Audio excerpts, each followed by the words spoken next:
South west ഏഷ്യയിലെ കൊച്ചു രാജ്യങ്ങളായ തായ്ലൻഡും കംബോഡിയയും വരെ വ്യോമാക്രമണങ്ങളും മിസൈൽ ആക്രമണവും കൊണ്ട് ഇപ്പോൾ തകൃതിയായി സംഘർഷങ്ങൾ തുടർന്ന് നടത്തിക്കൊണ്ടേയിരിക്കുകയാണ്. ഇതോടെ സൗത്ത് വെസ്റ്റ് ഏഷ്യയിൽ മറ്റു യുദ്ധത്തിൻ്റെ മണമടിക്കുന്നുണ്ട്. ശരിക്കും അവിടെ യുദ്ധം തുടങ്ങിക്കഴിഞ്ഞു, ആരും പ്രഖ്യാപിച്ചിട്ടില്ലെങ്കിലും. തായ്ലൻഡ് തങ്ങളുടെ F-16 ജെറ്റ് യുദ്ധവിമാനങ്ങൾ ഉപയോഗിച്ച് ക്ഷേത്ര നഗരമായ കംബോഡിയയിൽ കാർപ്പറ്റ് ബോംബിംഗ് നടത്തിയത്. തായ്ലൻഡും കംബോഡിയയും തങ്ങളുടെ അതിർത്തിയിലുടനീളം സൈന്യത്തെ വിന്യസിച്ചു കഴിഞ്ഞു. ഇരു അതിർത്തികളിലും മൈനുകളും വാരി വിതറിയിട്ടുണ്ട്. ഏത് നിമിഷവും അതിർത്തി കടക്കാനുള്ള ശ്രമത്തിൻ്റെ ഫലമായി മെറ്റൽ ഡിറ്റക്ടറുകൾ ഉപയോഗിച്ച സൈനികരാണ് ഇപ്പോൾ അതിർത്തിയിലുടനീളം വിന്യസിച്ചിരിക്കുന്നത്. തായ് F-16 ജെറ്റുകൾ കംബോഡിയയിലെ 11ാം നൂറ്റാണ്ടിൽ നിർമ്മിച്ച പ്രശസ്ത ഹിന്ദു ശിവക്ഷേത്രമായ പ്രിയ വിഹാറിന് എതിരെ കനത്ത ബോംബാക്രമണം നടത്തി. ക്ഷേത്രത്തിന് ചുറ്റുമാണ് തായ് വ്യോമസേനയുടെ ബോംബുകൾ വന്നു വീണത്.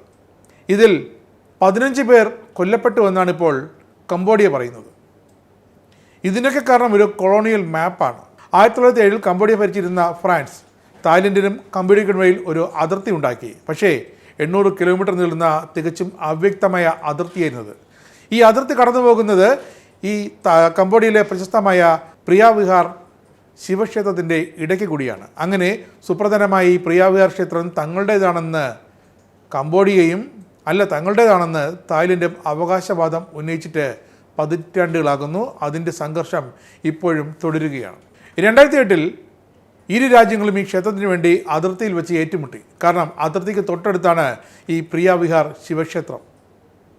അങ്ങനെ അന്ന് കൊല്ലപ്പെട്ടത് 28 പേർ. അങ്ങനെ വിഷയം UN എടുത്ത് അന്താരാഷ്ട്ര കോടതി മുമ്പാകെ എത്തിച്ചു. 2013 കോടതി വിധിച്ചു ഈ ശിവക്ഷേത്രം കംബോഡിയയ്ക്ക് അവകാശപ്പെട്ടാണെന്ന്. പക്ഷേ തായ്ലൻഡ് അത് അനുവദിച്ചു കൊടുക്കാൻ തയ്യാറായിരുന്നില്ല. അതുതന്നെയാണ് ഇപ്പോഴത്തെ സംഘർഷം കാരണം. പിന്നെ ആഴ്ചകൾക്ക് മുമ്പ് അന്നുണ്ടായിരുന്ന തായ് പ്രധാനമന്ത്രി പേട്ടോൺതാങ് ഷിനോവ കംബോഡിയയിലെ ഒരു നേതാവ് ഹുൻ സെന്നിനോട് സ്വന്തം സൈന്യത്തെ കുറ്റപ്പെടുത്തി സംസാരിച്ച ഫോൺ കോൾ ലീക്കായതാണ് രാജ്യത്ത് കംബോഡിയക്കെതിരെ മറ്റൊരു വിരുദ്ധ വികാരം ഉയരാൻ കാരണം. ഇതിനുശേഷം പഴയ രീതിയിൽ അതിർത്തിയിൽ സംഘർഷം ഉരുണ്ടു തുടങ്ങി. ഇതിനിടെയാണ് അതിർത്തിയിലെ മൈൻ പൊട്ടിത്തെറിച്ച് ഒരു തായ് സൈനികൻ്റെ കാൽ തകർന്നു പോവുകയും മറ്റ് 5 സൈനികർക്ക് പരിക്കേൽക്കുകയും ചെയ്തത്. ഇതോടെ അതിർത്തിയിൽ നിന്നും തായ്ലൻഡ് സൈന്യം വെടിവയ്പും തുടങ്ങി. കംബോഡിയ തിരിച്ചടിച്ചു. ഡ്രോണുകൾ ഉപയോഗിച്ചാണ് കംബോഡിയ ആക്രമിച്ചതെന്നാണ് തായ്ലൻഡ് സേന പറയുന്നത്. തായ്ലൻഡ് അതിർത്തിയിൽ നിരന്തരം വെടിയുർത്തതോടെ ഉബോൺ, രാജ്യത്താനി, സൂര്യൻ എന്നീ മേഖലകളിൽ വെള്ളിയാഴ്ച പുലർച്ചെ മുതൽ കനത്ത ഏറ്റുമുട്ടലുകൾ ഉണ്ടായി എന്നാണ് ലഭിക്കുന്ന വിവരം. ഫീൽഡ് പീരങ്കികൾ, BM-21 റോക്കറ്റ് സംവിധാനങ്ങൾ എന്നിവ ഉപയോഗിച്ച് കംബോഡിയൻ സൈന്യം തുടർച്ചയായ ഷെല്ലാക്രമണം നടത്തിയെന്ന് തായ് സേന കുറ്റപ്പെടുത്തുന്നു. ഇതോടെ കംബോഡിയൻ അതിർത്തിയിൽ നിന്നും 1 ലക്ഷം പേരാണ് തായ്ലൻഡ് ഒഴിപ്പിച്ചത്. ഒരു ദശാബ്ദത്തിനിടയിലെ ഏറ്റവും രക്തദൂഷിതമായ സൈനിക ഏറ്റുമുട്ടലിൽ ഇരു രാജ്യവും ഏറ്റുമുട്ടുകയാണെങ്കിലും അതൊരു യുദ്ധമല്ലെന്ന് തായ്ലൻഡും കംബോഡിയയും പറയുന്നുണ്ട്. യുദ്ധം തുടങ്ങിയിട്ടില്ലെന്നും തങ്ങൾ സമാധാനത്തിൻ്റെ പാതയിലാണെന്നും കംബോഡിയയും പറയുന്നു. പക്ഷേ തായ്ലൻഡ് F-16 ജെറ്റ് വിമാനങ്ങളും നടത്തുന്ന ആക്രമണത്തിന് കംബോഡിയയുടെ പീരങ്കികളും റോക്കറ്റുകളും മറുപടി കൊടുത്തുകൊണ്ടേയിരിക്കുന്നു. 4 അതിർത്തി പ്രവിശ്യയിൽ നിന്നുള്ള 1,672 പേർ ഒഴിപ്പിച്ചതായാണ് തായ് ആഭ്യന്തര മന്ത്രാലയം അറിയിച്ചത്. അതിനിടെ തായ്ലൻഡിലെ മരണസംഖ്യ 15 കവിഞ്ഞതായാണ് ആരോഗ്യ മന്ത്രാലയം വ്യക്തമാക്കുന്നത്. പക്ഷേ കംബോഡിയയുടെ ദേശീയ സർക്കാർ അവിടെ ഏതെങ്കിലും തരത്തിലുള്ള നാശനഷ്ടങ്ങളോ സാധാരണക്കാരുടെ ഒഴിപ്പിക്കലോ മരണമടയലുകളോ ഒന്നും സംബന്ധിച്ച വിവരങ്ങൾ ഇതുവരെയും പുറത്തുവിട്ടിട്ടുമില്ല.